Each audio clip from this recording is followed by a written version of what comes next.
से आदमपुर से नवनिर्वाचित विधायक भव्य बिश्नोई ने प्रेस वार्ता की। पूर्व मुख्यमंत्री और नेता प्रतिपक्ष भूपेंद्र हुड्डा पर निशाना साधा। आदमपुर की जनता ने पारिवारिक विश्वास को बनाए रखा है। जाति और धर्म की राजनीति करने वालों को बाहर का रास्ता दिखाया। दावा भी किया गया कि अगले 2 साल में आदमपुर का विकास मेरी प्राथमिकता होगी। तो बड़ी खबर आपको बता दी, नेता प्रतिपक्ष भूपेंद्र हुड्डा पर भी निशाना साधा। तो भव्य बिश्नोई देखिए, पहला मौका है जब विधानसभा के लिए चुन के आई हैं। आदमपुर की जनता चूंकि पारिवारिक इनकी सीट रही, तो इनकी ओर से ये आभार भी प्रकट किया गया जनता का कि जनता ने पारिवारिक विश्वास को कायम रखा है।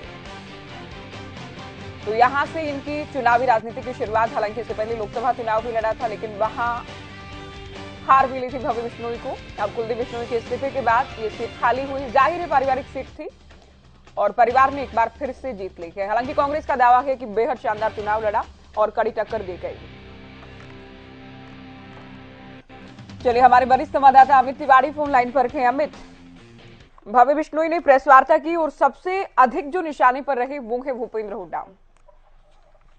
जी बिल्कुल ज्योति, अहम बात यही है कि उनकी प्रेस कॉन्फ्रेंस जो है वो पूरी तरह से केंद्रित रही भूपेंद्र सिंह हुड्डा पर, क्योंकि लगातार अगर बात की जाए तो आक्रामक अभी भी कांग्रेस है।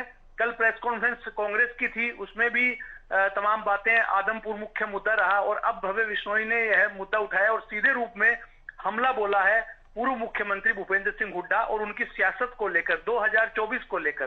क्योंकि दरअसल जब आदमपुर उपचुनाव को लेकर प्रचार अभियान चल रहा था, उस दौरान ज्यादातर प्रचार इस बात का किया गया कि आदमपुर टर्निंग पॉइंट होगा हरियाणा की सियासत के लिए, 2024 के चुनाव में महत्वपूर्ण भूमिका अदा करेगा और भूपेंद्र सिंह हुड्डा को कांग्रेस में मजबूती देगा, साथ साथ प्रदेश में भी। तो इस तरह की बातें उस समय भी चली और अब जब भव्य बिश्नोई जीत रहे हैं, तो जीत गए हैं, उनकी जो मुख्य रूप से आलोचना का केंद्र भी जो है वो भूपेंद्र सिंह हुड्डा है। देखने वाली बात होगी कि यह तो जो तल्खियां है वो कितनी बढ़ती है और कितने आक्रामक आगे लोग होते हैं। लेकिन फिलहाल जो है भव्य बिश्नोई ने आज की प्रेस कॉन्फ्रेंस में न केवल कांग्रेस की आलोचना की, साथ साथ भूपेंद्र सिंह हुड्डा भी की हुई और साथ साथ अपनी प्राथमिकताएं भी आदमपुर को लेकर जो है वो गिनवाई। ये वाकई इस उपचुनाव को 2024 के सेमीफाइनल के तौर पर पेश किया जाता रहा। पहली बार कमल खिला, बीजेपी की बड़ी उपलब्धि, सीएम के 8 साल के कार्यकाल पर मुहर लगी, सीएम की भी बड़ी उपलब्धि। लेकिन परिवार के लिए अलार्मिंग सिचुएशन है कहीं ना कहीं कि सबसे मजबूत सीट, पारिवारिक सीट, वो भी बहुत ज्यादा मार्जिन से नहीं जीत पाए या एक तरफा नहीं जीत पाए, वो भी तब जबकि सरकार के साथ है। ये कांग्रेस का आरोप। निश्चित रूप से जब सियासी गुणा भाग जब लगाया जाएगा तो यह बात ज्योति जो आपने उठाई है वो बिल्कुल सही बात है और आदमपुर की सियासत को लेकर सही है। क्योंकि 54 साल की जो पारिवारिक विरासत को संभालने की जिस जिम्मेवारी को भव्य बिश्नोई संभालने आगे आए हैं, वो कोई बड़ी मार्जिन से जीत नहीं मिली है। उसमें कहीं ना कहीं मुख्यमंत्री मनोहर लाल की जो नीतियां हैं वो यहाँ प्रभावशाली रही। उनकी एक जो मैदानी रणनीति थी वो कारगर रही।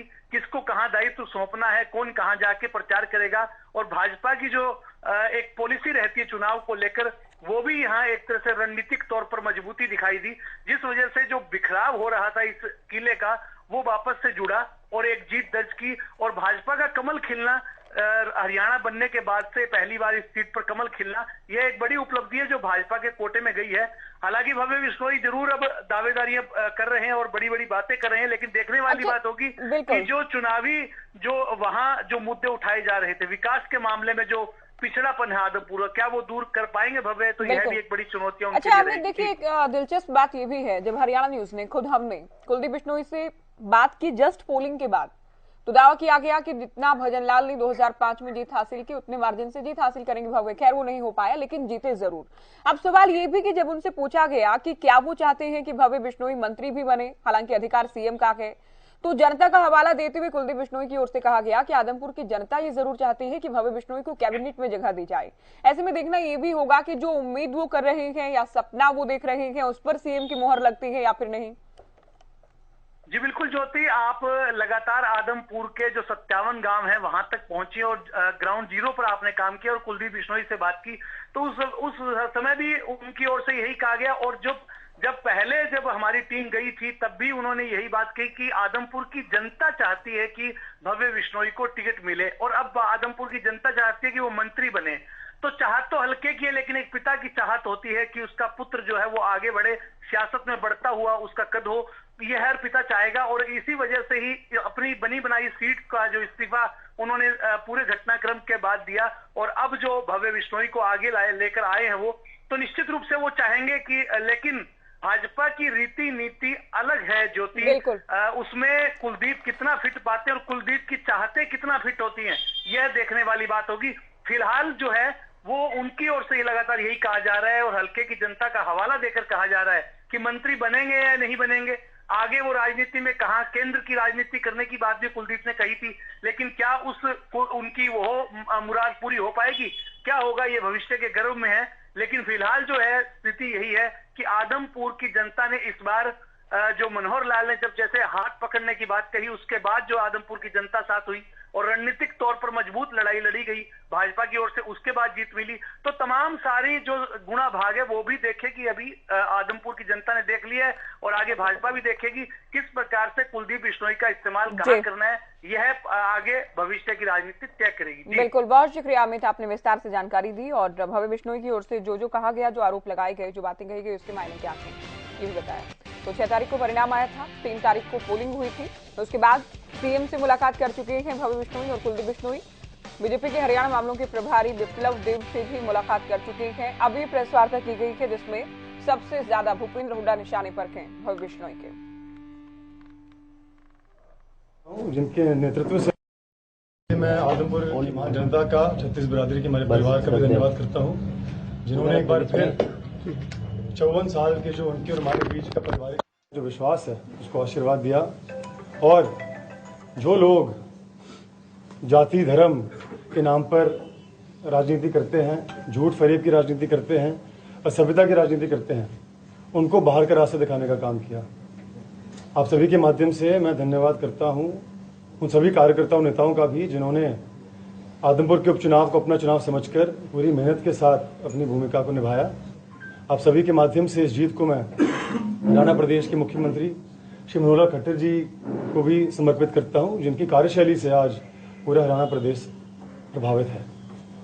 और भविष्य में आने वाले 2 सालों में मैं ये संकल्प लेता हूं कि आदमपुर का विकास मेरी प्राथमिकता रहेगी, और मुझे भरोसा है मनोहर लाल जी के नेतृत्व में कि जिस प्रकार से वो बिना किसी भेदभाव के विकास कार्य पूरे हरियाणा प्रदेश की करते हैं, कि आने वाले समय में उन्हीं की रहनुमाई में आदमपुर का कायाकल्प होने वाला है। जिस प्रकार से हुड्डा परिवार को फ्री हैंड कांग्रेस पार्टी ने दिया, तो दूसरी बार पहले भी इनकी हार हुई है। पहली बार जिस तरह से राज्यसभा का चुनाव हुआ था, उसमें शेर हरियाणा चौधरी कुलदीप जी ने अकेले अपने दम पर हुड्डा साहब को चित किया, पहली हार वो हुई। और दूसरी हार आदमपुर के उपचुनाव में आपने देखा जिस प्रकार से हुड्डा साहब और उनके लड़के दिन रात एक करके इस चुनाव में वो प्रयास कर रहे थे किसी न किसी तरह से वो जीते। तो इस चुनाव में आदमपुर की जनता ने उनको धूल चटाने का काम किया, और मैं पूर्ण विश्वास से कहता हूं कि 2024 के लोकसभा चुनाव में हरियाणा प्रदेश की जनता हुड्डा साहब की खाट खड़ी करेगी, और जो विधानसभा चुनाव होगा उस समय पूरी तरह से कांग्रेस पार्टी का सुपड़ा साफ होने वाला है। आदमपुर की अगर हम बात करें तो जैसे मैंने कहा कि आदमपुर का विकास ही मेरी प्राथमिकता रहेगी, और बहुत सारे ऐसे काम है जो मैं हल्के में करना चाहता हूँ। शिक्षा, स्वास्थ्य, रोजगार से लेकर भीड़ हिसार के 5 गाँव को मालिकाना हक दिलाने से लेकर हमारे किसानों को पानी और बिजली की सुविधा देने तक बहुत सारे ऐसे काम हैं जिनको मैं अंजाम देना चाहता हूँ।